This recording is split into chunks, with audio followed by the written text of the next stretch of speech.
the feels, mate, those nostalgic feels. I thought I'd kick off our What's New in Inventor 2019 coverage with a little nostalgic nod back to the way things used to be back in the day. Back in the day where you had to worry about a green and yellow 32-bit memory bar in Inventor maxing out your RAM. Back from a day when we didn't have a ribbon bar and we had a panel, mate. It's not as good as you remember it being. It really isn't. This is awful. It wasn't the best. Inventor couldn't automatically project the part origin when you start a new sketch. You had to do that yourself manually. It's interesting and nostalgic to see how it used to be, but it's come on a long way since then. And for all you Fusion 360 nuts, Inventor Fusion, one of the first iterations of what is now Fusion 360. There was a little button inside Inventor that launched this module. Thank you very much to Dan from Autodesk Inventor HQ for sending me over his personal Inventor copies. It was nice to see that. It was nice to show it. But you came here to see what's new in Autodesk Inventor 2019, mate, so let's take a look. And here we are at that magical time of year again where Autodesk proudly present to us the fruits of their labour over the last 12 months via Autodesk Inventor 2019, which is taking on a whole new design language. I mean, it's monumentally different. I just can't get used to how different it is from 2018. It's mind-blowing. Oh no, it's going to take me so long to get... never mind. It's functionally better, shall we say. But one of the new features that we've got to start off with is the overhaul to the hole command, which is arguably one of their flagship new features of this version. The hole command is now following the new design language via a palette. You're only 15 years behind AutoCAD there, lads, but slow and steady wins the race. It's not quite a palette. It doesn't have auto hide or collapse features or nothing like that, but it can be docked on either side of Inventor. It can be dragged onto a second monitor. If you're that way inclined, it can be dragged down here. Or it can float around in space like the fluffy rainbow fairy tale cloud that it is, if that's what you want as well. But the palette's quite nice. It's quite manageable. It's digestible. And it's pretty simple to follow. So you've got a set of presets up here at the top if you want to create a set configuration of holes. So if you do a lot of tapped holes with an M6 thread at a certain angle with different thread direction, whatever, you keep doing the same thing over and over again, you can save that as a preset up here and reuse them in future models, which is nice. And in addition to that, we've got a lot of additional functional enhancements here, which are actually pretty good, to be fair. Like back in 2018, when you were creating holes, you were restricted to one hole type. You would have to pick it here, like a concentric hole. You'd pick the face you want to drill the hole through and then pick the concentric face, and that was it. In this one, you can drop a hole on a face, you can reference that to an edge, and you can just say, well, give me a second one, and I want to make that one concentric. Give me a third one, make that one concentric. We're a lot better off now than we were before. We can delete holes just like that, if you want to. And then the rest of the functions in here are pretty much as you were. You've got your hole types, your simple, your clearance holes, your tapered holes, you've got your different seat types, countersink, spot face, counterbore, and then your thread types down here. So that's all tickety-boo as you were. The termination types, some of the dialogues and buttons here aren't consistent with the other commands in Inventor. I don't like it when they do that, like through all. That there is different to, for example, the through all button that you'll see in Extrude. That's not the end of the world, it's just a nitpick. But yeah, that's pretty much it. And then you've got your add preset button here, create a new preset. If you create this type of configuration a lot, you can just type in, your name, Neil, I don't know, M6.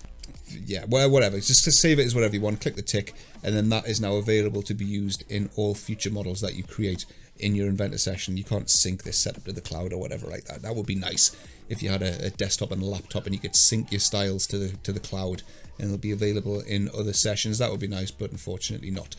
So yeah, that's the new hole command. It's pretty good actually. I quite like it. It gives you a lot of flexibility. It gives you a lot more things that you can do, a lot more control over drilling your holes than you did in 2018. So that's the new hole feature in Inventor 2019.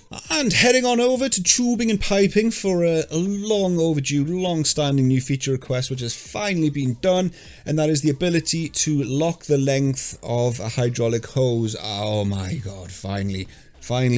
Don't get too excited. It does work, but it's like, oh, if only it did that. Oh, it's one of those things. But anyway, we'll do a quick demo. So we're going to jump on over to the hydraulic hose with male straight thread, and then we'll drop in a pipe run. I don't give a monkeys about a best practice hose and run names. I don't give a toot. So we'll drop in a fitting here. Press space to flip. Wow, that works really well. That's it's brilliant. Yeah, okay, never mind. That happened. That was a thing. And we'll drop this one in There we go. Right, so that's routed a hose, or the center line for a hose is kind of minimum bend radius. Just there you go. There's a hose. Deal with it type of a thing. So if we're right clicking and done on that, what we can do is we can go to the hose length, and then we can lock the hose length. Click OK, and it drops a parameter of in this case 1427 millimeters for the length of the hose. If we double click that, we can see, right, well, I want that to be, I want to round it down to 1400. That's now going to stay put at 1400 no matter what, which is really useful. So we'll click finish route, populate it, let's drop the hose on and test it, finish the pipe runs, finish tube and pipe, and we'll go to a constraint that I know I can move. Where are you, mate? Where are you in the browser? There you are. Right, so this move constraint, if we drop this to, let's say 100, yes, look at that. So it's updated the hose, and that hose length should still be at 1400. So if we dive into that there you go, still 1400. It's locked the length of the hose. Works a treat, mate, works a treat. So I said at the start, wouldn't it be nice if it just did something else? And what I mean by that is it doesn't frickin' animate. Why didn't you just let us animate it, man? This would have been so cool. Think of the demos, man. Think of the demos. How awesome, how badass AF this would have looked. So right click on that constraint that I've just changed. Click drive. What's the point in letting you drive adaptivity when this happens? Really? Really? Ugh. That would have been so cool, but it does not work. I've also been into Inventor Studio and I've tried animating positional representations, jumping backwards and forwards. I've tried animating constraints in Inventor Studio. There's nothing that I can do to get that hose to move with the component and show that the hose sort of flexing and bending, which would have been so good, but never mind. There might be a clever way of doing it, which I'll look into later on. I don't know yet, but either way, that's a good feature. I do like that. Well done, Autodesk. And another new thing they've put into 2019, which I am very hesitant to call an enhancement, is a change to the angle constraint. So if we jump on over to 2018 to show you how it behaved before, I'm going to drop an angular constraint, a directed angle constraint between these two faces of 15 degrees. We'll apply that and ground this face. Watch what happens when I left click and drag this part here. It flips up. It flips up like that because it's solving the constraint between 15 degrees in that orientation and then 15 degrees in that orientation. Obviously, that's most undesirable. Nobody wants that to happen. So if we go on over to 2019 and do a constraint, an angle constraint directed, same again between these two faces of 15 degrees, and then ground this face, and then I guess you'll know what's happening now. It's not doing it anymore. Mate, come off it. That's not an enhancement. That's not a new feature. That's a bug fix. Don't try and BS us all with this. That's not a new feature. That's a bug fix, and I expect that to be retrospectively fitted into all current supported versions of Inventor. That will be 2018, 17 and 16. Come on, that's not a new feature. And continuing on with the new in constraints theme, we've got a new couple of constraint behaviors. So when you're in an assembly and you've got some bolts and nuts, ladies, where you can go into constraint, and when you apply a mate constraint, and this is indeed the mate constraint. When you select two axes as such, you've now got these three new solutions, that being the opposed and the ally. Yes, you can flip them, mate, you can flip them. And then you've also got undirected, so yeah, we can flip them around as well. Another thing we can do, which you couldn't do before, which is kind of nice, I guess, is when you place an insert constraint, which be that one there, you select your edge, you select your second edge, and then you can pick this button here to lock rotation, which means that you've now inserted it and it doesn't spin, and you get this new little icon here, which means that you've got an insert constraint that's got rotation locked, which is kind of nice. And for the next new feature, and I again use the word new feature very loosely here because it smacks of something that's not a new feature, is with the frame generator cut detail enhancement, where they say, previously the values generated by applying the trim/extend command to cut angles on frame members were not available in the iProperties custom tab. In addition, the frame generator GL, which is the length parameter, did not reliably report correct lengths. So in 2018 something didn't do something reliably, and in 2019 it now does it properly. How have we got to a point where this is a new feature, mate? It's a bug fix, for the love of God. Anyway, right, what they're saying is, so here we are in 2018. What they're saying is, if we go to, let's go to this cross member here, and we'll do a trim. This, I'm just winging this. I've not actually tested this, but I've never, to be honest, I just don't do enough to really notice these things, but I'll have to take the word for it. So we're going to trim that back to that face there, and then we'll trim the other side back to this face here, that under one there, and then we'll save it, and we'll see what happens in 2018. So we'll go to the eye properties, custom tab. It just says cut, and apparently that GL parameter, which is the length of the frame now that it's been cut, it wasn't always reliable. Well, I assume a lot of you guys will have encountered, people that use the frame generator will have encountered issues with the length parameter not being right. We'll have to take the word for it. They wouldn't have done it if it wasn't a thing, but personally I've struggled to reproduce it being incorrect. But right, what we'll do is we'll save this off, and then we'll bounce over to 2019 to see what we'll get in that with the same assembly, opening up the same one, and then looking at the parameters to see what 2019's makes of it. So what we have to do is migrate the full lot up.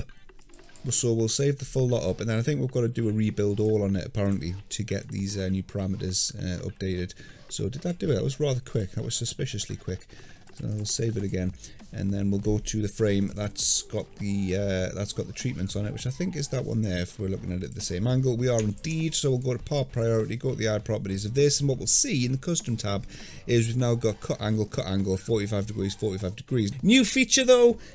Really, new feature, bit of a stretch that, mate, bit of a stretch, but there you go. So we've now got enhanced text information in the cut detail of the frames, and a fixed parameter. That's a new feature.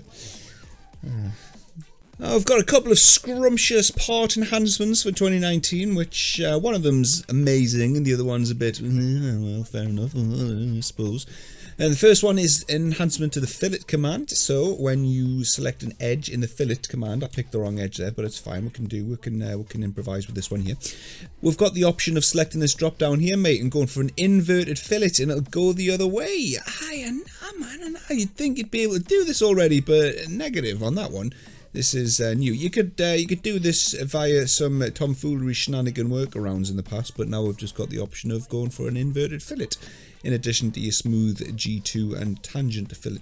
So that's kind of nice. And the other enhancement is a bit, meh. It's like, fair enough, I suppose. If you go into your application options, for a short while we've been able to select this box here, which is ingeniously named Display Extended Information After Feature Node Name in Browser. You've got to love their application option names. But when you tick this, you get a bit of extra information in the browser about the feature that you've made. And what happens now is when you do a thicken, it'll show you information about the thicken. Bet you never even knew it didn't. I bet you don't care either. But yeah, back in 2018, it had nothing there. So it's like, fair enough, I suppose. That's a new feature, mate. That's what we can call a new feature. It's like, I can take it or leave it, but thanks all the same. It's nice of you to drop that in all the same.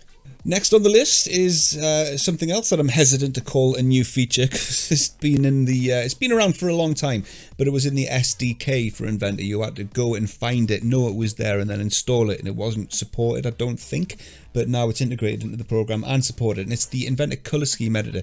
So if you go into your application options in 2019, go to the Colors tab, you've now got this Customize Schemes button here, and what it allows you to do is create your own color scheme. Color schemes change the way the background is, the line colors are, like sketch lines, dimensions, unconstrained, fully constrained sketches. You can have various different color layouts. I always stick with winter night, that's my preferred one. But if you're going to customize schemes, you can select the standard schemes and change the color of the lines. Cards on the table, like, I have no idea what half of the stuff in here means. Like auxiliary select, not a clue, mate, not a clue, and it doesn't tell you what it is either. Whether they're going to include in the help document what each of these means remains to be seen. I would highly doubt anybody's got the patience to write all this up into a help document, but you never know. But what I would recommend that you do is don't change the standard color schemes. That would be madness. Just leave them alone. And if you want to create a slightly similar but customized to your needs color scheme, pick one. So for me it'd be Winter Night. Click New, and then we can give that a unique name, and we can create our own entire color schemes. and then you can go into the right hand side here and change bits that you know you want to change. Like for example, fully constrained sketches for me are dark blue, unconstrained sketches, which need dimensions, are green. So we can go into the sketch category, and then we can go to under constrained curve, and we can change that to be, I don't know, orange. And then for full constrained curve, which is this one here, we can change that to be, I don't know, pink, whatever. Click OK and then apply. Enable the TFI color scheme, and then that'll change based on what I did in the customized schemes. So that's the Inventor color scheme editor. It'll apply just to you. I imagine when you migrate up to the next version of Inventor, whether there's a way to export these and then import them. I doubt it. No, there's no right click import and export. Whether they'll go with the migrate custom settings tool when you migrate up, I have no idea. Not a clue, mate. Not a clue. But that's color scheme editor. Like I said, don't mess with this. Don't mess with the standard ones. Create a copy and then just go through these. And I don't know. To be fair, as much as I like customization, I mean, I've got an Android phone and I like tinkering with it. But I've just never felt the need to change any of these. I just stick with the standard color scheme, which I tend to be quite happy with. But I like options. I'm never going to complain when they give you options. So that's something which is good in 2019. And another thing that I found new in 2019, I say I found it because it isn't listed anywhere in any of the help pages that I can see so far. Bearing in mind we are here before release, and this is a release candidate, so I'm kind of hoping this makes it live. As if it's not, I might not be allowed to show you this. But one thing that I found just by digging around is if you select a face in Inventor 2019, right click on a face, you've got this new thing on the right click menu called Assign Name, and you can give a face a name, and that's it. You get this little label pops up. I'm not sure what happens now. You can't move it around. It doesn't appear in the browser. There's no reference to it over here. I don't quite know what the point of this is. I mean, you can right click on it, you can hide the label. So someone's put some effort into this, but I don't know what it's there for. It doesn't appear when you create a drawn view. It appears on a DWF export. It appears when you do an image export, but it doesn't appear on a PDF export. So I don't know if it's finished or not. But yeah, you can name your faces. Probably quite good for creating documentation out of Inventor if you just want to name faces for documentation, for instructions, whatever, highlighting something. It possibly also exports out when you do shared views to the drive, the connected drive, the 365, 99, whatever the hell they're calling their online cloud service now. But yeah, that's something that I've found. I'm not entirely sure what it's there for. Where do these go? There's no reference to them anywhere in any of the menus. So I don't know. But that's new in 2019 as well. Nice little minor enhancement in 2019 is to the face command in sheet metal. Very minor, but it'll help. It'll help a lot of people out there, I suspect. Back on over to 2018, so you can see how it used to be. When you do a face in sheet metal, and then you pick your sketch, you could either face up, which is essentially a sheet metal extrusion. You could face up in one direction or the other direction, and that was pretty much it. But in 2019, when you do a face, you've now got the option of going mid-plane, so you can go up, down, or you can go mid-plane with the face command. So that lets you keep everything symmetrical, mate. So your center lines go through the metal as well as going through the horizontal and the verticals, which is good. More options, always a good thing. And sticking with sheet metal, there's another new enhancement in 2019, which is to the corner treatments. So if you go into your sheet metal defaults in 2019, go into Edit, and then corner styles, you've got the option for a two bend intersection to be a laser weld. I am not a sheet metal worker, so I have no idea. I have no idea which practical uses you've got for this, but hey, you can do it. So if you know what that means, then good for you. There you go. There's your laser corner relief. That sounds cool as balls, mate. 2019, freaking lasers, man. Oh, and this one's a good one, mate. This one's a good one. Everyone loves a good interpolation spline, don't they? Right, I'm in a 3D sketch. We're going to drop down an interpolation spline, and I'm just going to pick some random points like so. So, hello. We've got ourselves a spline in the 3D sketch land, which kind of goes all over the place, which is actually not all over the place. It's entirely restricted to one plane, but now it's not. What we can do now is select dimension, and the dimension command in 3D sketch actually finally picks up a spline, and that's the total length of the spline, and it's going to lock it in place. Now when you do that, it converts the spline to a minimum energy spline apparently. So if anything happens in your model which tugs and pulls on the spline, it can change its its position, it can change its structure, but it's always going to remain at 116.897 millimeters long. I haven't tested whether or not this works with adaptivity and with driving constraints and with anything else animated, but it's definitely an improvement, the ability to lock the length of splines. I suspect this is linked in with the tubing and piping enhancement for locking in hose lengths, but yeah, back in 2018 we've got an interpolation spline here in a 3D sketch. When you select general dimension, it just doesn't recognize the spline. You just cannot put a dimension down on the spline, so that's definitely a most welcome enhancement. That is again a genuine, valid, bona fide new feature. Thank you for that one as well. Ooh, I do like this one, mate. I do like this one. This is enhanced background masking using Chroma Keys in decals and images in part mode. It's not working perfectly though. These images are, I would say, good quality. They're not pixelated, they're not blocky. I mean, that one's a little bit blurry, but I mean the background's pretty solid. And the Chroma Key's not working perfectly. But either way, in the past, what you've been able to do is right click on an image, like this is the orangey peachy Patreon image. You've been able to go to properties and you've been able to select use mask, and it would look at the background color and automatically mask it off based off the background color. And it kind of worked, but you were stuck with whatever color Inventor detected in the background. But now you can manually set your own Chroma Key, which is kind of good. You can go to define custom colors and pick one. My instinctive reaction was to go for an eyedropper tool. That would have been nice. Doesn't have one though. Why didn't you put an eyedropper tool in? Is that difficult? I don't know. I'm not a coder, but it's like every time you do get a box like this, it's like, where's the eyedropper? Because I don't know what RGB value that background color is, never mind. But it does a pretty good job of automatically detecting the color in the background. It's picked up this one here. So when you go OK, it's just done a really bad job of it. It's a dreadful job of it. And that image is pretty decent resolution, I'd say.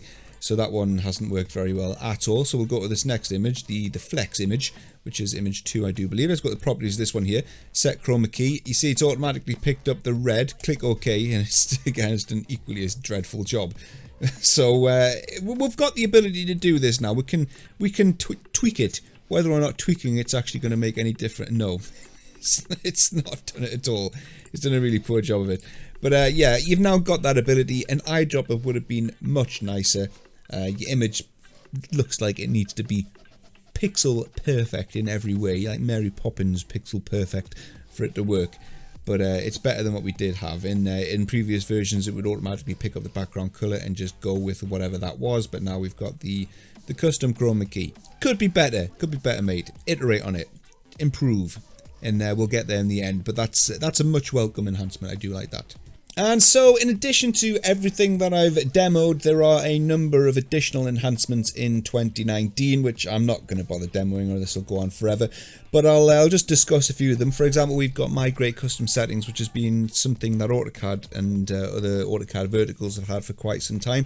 It'll take a look at your Inventor application options from older versions and your interface customization, if you've bothered to do any, which I don't think many people do.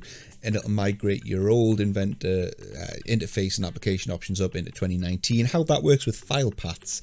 If you've got 2018 named folders in your file paths, it'll probably stick with those. So you'll have to be a bit careful about your file paths and application options, I would suspect. A couple of other things that we've got. Transparent background. I did this one. This was me. I was responsible for this one. When you export an Inventor file as a PNG with a transparent background, the XYZ triad is no longer included in the exported image. You may remember me kicking off about that in a previous TFI video. That was the reason that was introduced. And we've also got a load of performance improvements. Now, I had a bit of beef with this one, and I had to raise it with the Inventor team, and I had to say to them, look, this seems a little bit suspicious, mate. I know I've prattled on in this video about things being bug fixes rather than new features, but this seemed to be the icing on the cake for that, because what they did in the beta program, they had a whole bunch of examples of features taking X amount of time in 2018, and the same feature on the same model in 2019. Not new features, the exact same feature that you could do in 2018 took up to 10 times less to do in 2019. And my argument was, mate, that's not a new feature. That sound, you know, if I'm still using 2018 and I'm waiting 10 minutes for it to update the model, but if I had 2019, it would be done 10 times less. or in 10 times less, I'd be pretty annoyed. I'd be wanting to see that feature backdated into 2018 because I'm still on a supported product here, mate. But apparently, I have to take their word for it. They've said that it's a whole load of improvements to the engine. It would be not impossible, but extraordinarily difficult to backdate these performance improvements to older versions. All I'm saying is, if I'm stuck on 2018 and I can't go to 2019 and I am losing 10 minutes, an hour, 2 hours a day to things that are taking too long and they would be quicker in 2019, I'd be pretty annoyed, to say the least. So I'm just going to leave it at that. I mean, you can read through this help document yourself. It'll be on the Inventor 2019 What's New page, but there are a whole host of performance enhancements. I still would like to see them make an effort to backdate these and port these performance enhancements back through the older versions. If they've made an improvement to a feature that is in a supported older version, in my opinion, they need to make every effort to put that back into the older supported products. We've got an improvement to model-based definition. The tolerance advisor shows face status coloring. 3D annotation whole thread note displays quantity now. So these are just some iterations on some features that we've had new in 2017 and 2018. So that about wraps up our What's New for 2019. Thank you very much. If you made it all the way through to the end, give yourself a big pat on the back. I've probably let a few bits and pieces slip through the cracks. There are definitely some extra bits and pieces in here that I didn't mention, but the fact that there was so much to cram in is a testament to the Inventor team and how much work they put into the releases. They definitely put in a lot more than some other product teams do within Autodesk. And I think just for waffling's sake here, I just want to make a point of also saying that there will be a lot of people, there always is, who are disappointed with what's new in every version of Inventor. We are at a point now where we're not going to see big modules come in on a regular basis like we did back in the olden days. Inventor's matured to a point now where it's got almost everything that it needs. We just need to fine tune things, and I do appreciate there'll be a lot of people with their own little niggly issues that wish every year that their one problem that they know about and that they complain about is fixed, and it doesn't. Put it on the idea station, make yourself heard on the forums, and they just need to be made aware of it, and it needs to be put on the radar if you've got something like that you want looked at. But thanks again to Dan for sending over his copies of Inventor, all the old versions, for the showcase video that I did at the beginning. Thank you very much again for watching this. Enjoy your Inventor 2019. Get subscribed to TFI if you want to see more content like this, and I'll see you in the next one. Toodles.